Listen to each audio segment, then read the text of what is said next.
siempre viviste ahí en el barrio? No, ahora vivo en el exilio, que es por ahí no sé cómo se llama, Constitución. Ah, ¿te mudaste?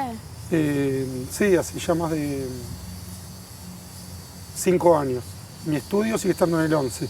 Ah, Pero para vivir busqué una casa más grande y económicamente el único lugar donde podía pagar, el único lugar. Me resultaba mucho más accesible conseguir una casa grande en el exilio y me fui. claro, la diáspora. Me fui a la diáspora. Sí, me fui del 11. Pero sigo trabajando ahí, sigo trabajando en el barrio. Cuando eras chico también vivías ahí. Cuando era chico, sí, yo nací en la misma casa donde viví mi adolescencia, en Tucumán y Junín. A los 4 años mis padres se separaron, mi madre se fue con mis 2 hermanos y yo, ya éramos 3, a Israel, con la idea de quedarse a vivir. O sea que fue una mudanza importante. Se fue con mis abuelos maternos. Mi hermano mayor tenía 6, mi hermano menor era un recién nacido y yo tenía 4 años recién cumplidos. Pero duró 3 meses nada más el intento. ¿Por qué? No se pudo adaptar, mis abuelos se querían volver. Yo era una mujer muy joven, se casó a los 19 años, debía tener 25, estaba con nosotros 3 Wow. y sola no se podía quedar, no encontró, ella quería ir a un kibutz y no encontró un kibutz que reciba a una madre con 3 hijos en ese momento. Y se volvió, ya habían comprado una casa, me acuerdo que muchos años después Pero no recibió una madre con 3 hijos, pues no le servía como fuerza productiva una madre que No, tenía. no, ¿O por qué? porque en realidad tampoco Porque buscó está así. tanto, creo que fue una agencia. Ah, Pero no, lo de fuerza productiva no puede ser un factor porque ahí justamente la creación de los kibutzim en plural fueron los primeros lugares donde había guarderías colectivas. claro, por eso La gente iba a pensaba, lo trabajar. podían cuidar. No, creo que tenía que ver con algo social, que una madre sola, creo, no conozco bien, pero que una madre sola en un lugar donde hay todas parejas puede ser conflictivo, me imagino. Pero tampoco fue que lo haya intentado mucho, ¿no? Bueno, y después volví al 11 y mis padres se volvieron a juntar. Y ahí me quedé hasta los 19 años, recién cumplidos. A los 19 años empecé a trabajar en la revista Fierro y me fui a vivir solo. Y ahí me fui de nuevo, o por primera vez, me fui al exilio, al barrio de Florida. Al barrio de Florida, Panamericana. Y ahí vivía en una especie de comuna. Había un matrimonio que era un ex miembro de la UES, casado con una monja reconvertida, una monja tercermundista que había abandonado los hábitos. Y ellos 2 vivían con una chica que ocupaba un cuartito en el fondo. Y arriba había 2 muchachos. ¿Con una chica que una hija No, o no, una no, tercera una amiga, chica? una tercera, una amiga. Y bueno, me hicieron un lugar ahí en el comedor y no dormían. Se iban a dormir a las 6 de la mañana y se despertaban a las 6 de la mañana. Y ahí estuve 4 meses. De ahí me fui, ya volviendo, a Corrientes y Medrano. Y le alquilaba una habitación a una anciana. Me hacía acordar mucho, cuando lo leí por esa época, a Raskolnikov, el personaje de Crimen y Castigo. Y ahí estuve 6 meses. Me acuerdo que mi única compañera era un póster de James Dean que tenía. El póster era gigante y era de la película Gigante, que me había traído mi hermano menor, que había estado de viaje y me había traído ese póster maravilloso. Un póster angosto que ocupaba toda la pared.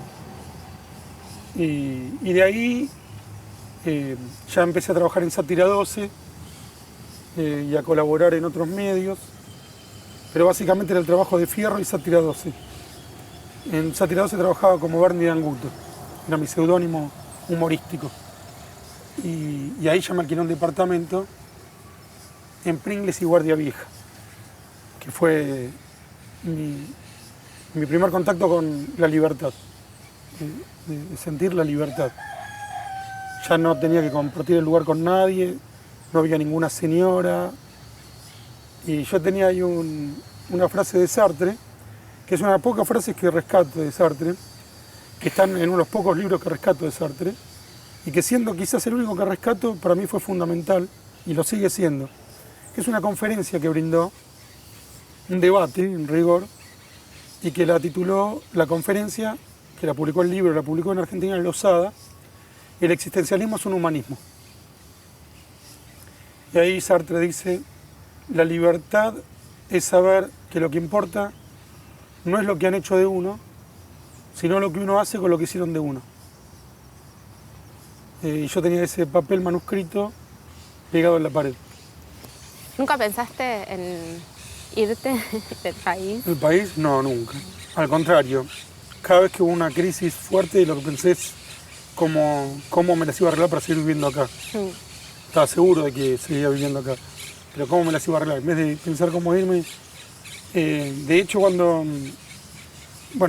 publico desde el año 2001 en España y en otros países de Europa, pero en España especialmente, ¿no? Mis últimos libros siempre los publico, a veces primero en España incluso, como Tres Mosqueteros. Sí. Entonces, cuando fue la crisis del 2001, que acababa de salir Tres Mosqueteros en España, editores y gente de España me preguntó si tenía pensado irme. Y dije que no, y que yo me iba a quedar acá pase lo que pase. Y me ayudaron, realmente me ayudaron. Con trabajos, con contactos. Siempre viajando mucho y trabajo mucho con el exterior. Pero nunca pensé en irme. Me gusta mucho vivir en la Argentina. Me parece un país muy importante. Y muchas veces somos muy autorreferenciales con nuestras tragedias. Pero si nos comparamos con el mundo, yo creo que estamos bastante bien. Si nos comparamos con Europa, Argentina es un país tremendamente civilizado. Vos pensás que los europeos mataron 50 millones de personas en 5 años. 5 años mataron 50 millones de personas.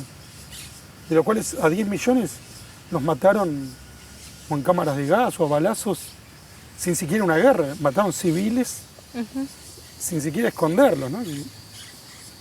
Los argentinos, desde que declaramos nuestra independencia, hace ya más de 2 siglos, 2 siglos se cumplen ahora. Hace ya 2 siglos, no llegamos ni un 0,1% de la barbarie que cometieron los europeos en el siglo XX en 5 años. Pero no solo por eso siempre no solo por eso te gusta el país. Sí, todo me gusta de Argentina. Las cosas más banales y del lugar común, el clima, las comidas, la gente, la amistad, como se vive, ¿no? Cuando uno viaja, cuando vas a España y no se capta el doble sentido, el humor malicioso de los porteños, yo me siento perdido, siento que me falta algo.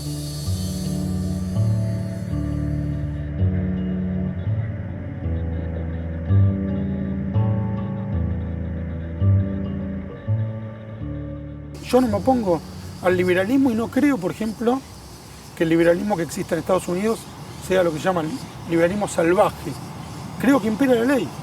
Obviamente debe haber casos de corrupción, como lo hay en todo el mundo occidental, pero que a grandes rasgos impera la ley y por eso pudo reproducirse a sí mismo. En mi época de izquierdista militaba en villas miserias. Ahora he pasado 4 años yendo a hacer apoyo escolar, entretenimiento y a dialogar. Veía esas vidas, sobre todo de los chicos, en lo que yo creía sin oportunidades, sigo creyendo, con muchas menos oportunidades que las que puede tener alguien que vive en una casa de cemento, y trataba de ayudar en lo que podía. Y el deseo de propiedad privada de esa gente, que no la tenía, era muy superior al de los militantes de clase media que íbamos ahí. Porque creo que el militante de clase media se puede dar el lujo de despreciar la propiedad privada porque la tiene, no siente la necesidad. Pero el hombre que no tiene nada no quiere una cooperativa, quiere tener algo. No quiere compartir, quiere tener quiere ser dueño de algo. Y la necesidad de ser dueño de algo, de tener algo propio, no está relacionada con el egoísmo. Para mí está relacionado con la individualidad, con el ser, con tener un nombre, con ser alguien y con presentarte al otro. Yo pinto mi casa como se me cantan las pelotas, no como dice el Estado, porque el color de mi casa me representa, la manera en que se vive en mi casa me representa, y eso es la propiedad privada. Claro, vos podés decir que podemos asociar la propiedad privada con el tipo que mata al otro para quedarse con su campo, pero por eso es tan importante la ley, porque la propiedad privada tiene que subsumirse a la ley. ¿Y qué es la ley? La ley es respetar la vida y la libertad del otro. Todo eso es muy complejo, pero es lo que yo defiendo. En Tres Mosqueteros, Traum, que es el viejo que viene a decir Kadish por sus dos amigos judíos y montoneros asesinados, no, uno muerto en combate y el otro previsiblemente asesinado por la dictadura, dice, hablando con Mosen, le dice, la vida es más importante que la felicidad. Esa es para mí la gran enseñanza del judaísmo, que la vida es más importante que la felicidad. Es decir, que si el otro te molesta y a vos te hace más feliz matarlo, tenés que aceptar la incomodidad de la coexistencia antes que ser más feliz matándolo. El hedonismo, el nihilismo, incluso los románticos, hubieran defendido la locura del asesinato, incluso los surrealistas. La exaltación del homicidio por encima de la medianía de la convivencia. La convivencia es gris, es asfixiante, es miserable. La convivencia es rutinaria y aburrida, pero permite la vida. Mientras que el homicidio, entendido a la manera de Rimbaud o de Breton, es la exaltación de lo dionisíaco. Y es lo más cercano que hay, creo, a esa sensación de plenitud. Es decir, hago mi voluntad. Bueno, uno tiene que renunciar a su voluntad en función de permitir la vida y la libertad del otro, pero no tanto como para renunciar a su propia individualidad.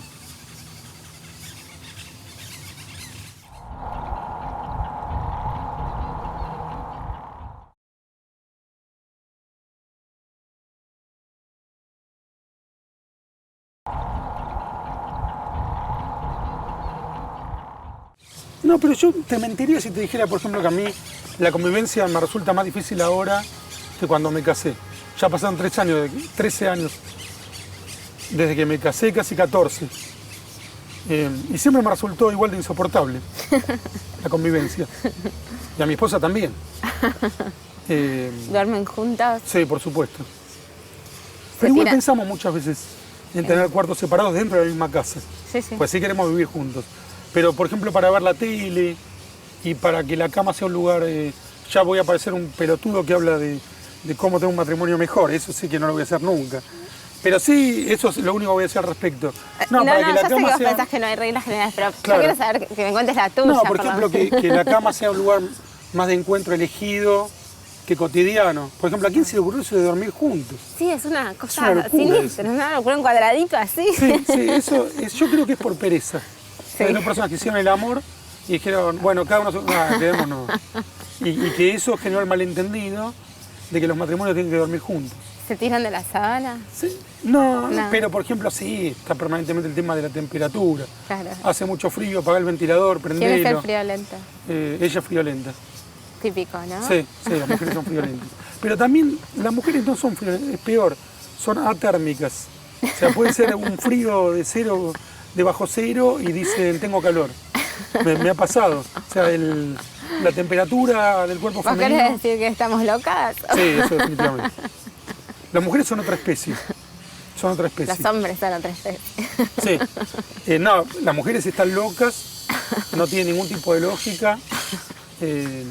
Siempre se cae también en ese lugar común de que son adorables, y que son más fuertes y más convincentes y todo lo que quieras, pero no tienen ninguna lógica. No tienen ninguna lógica. Y siempre van a contramano del progreso. Siempre van a contramano del progreso. Pero tu imagen sobre el matrimonio en las 3 etapas donde escribiste los 3 libros, es igual, no cambió, o sea, No, eso no hay no un tono cambió. más sarcástico en el primero que en el último, Eh, haciendo como una cosa no, el tono más sarcástico es en el segundo. en el segundo. En el primero es más despegado, Sí. más clásico, el cuento mucho más cerrado.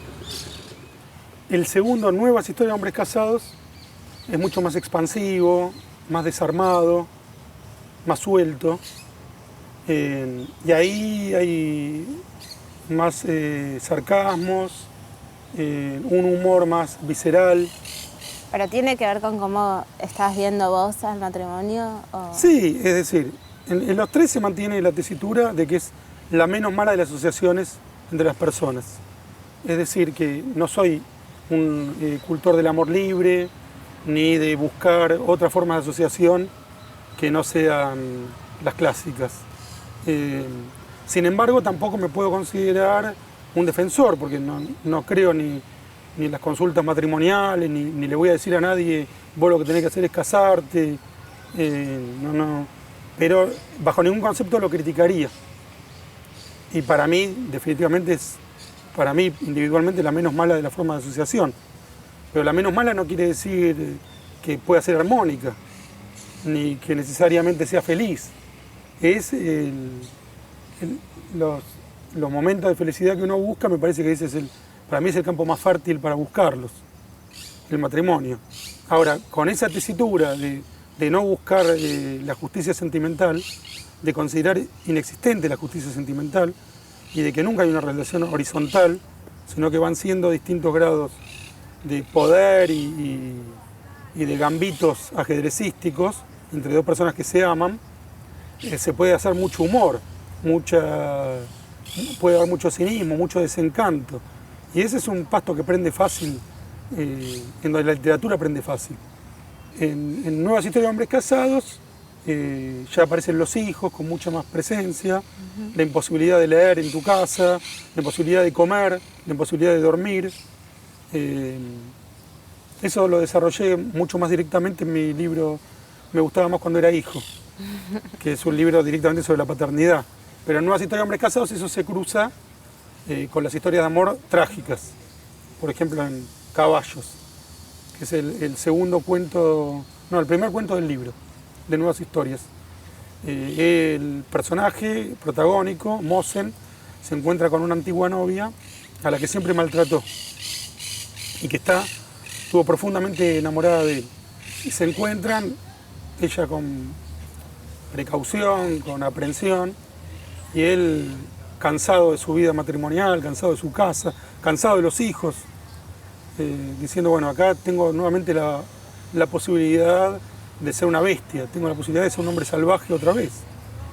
Y se empieza a ir con la mujer que le dice que está embarazada. Y ahí él dice, no puedo ser nunca más un hombre salvaje porque están los hijos. Y entonces ella le dice una frase terrible, que es el nudo del cuento. Dice, puedo abortar por vos. Que creo que es la mayor entrega que sucede en algunos de mis relatos de una mujer hacia un hombre. Y él dice, no, hace igual que el caballo hace así, y él hace así también.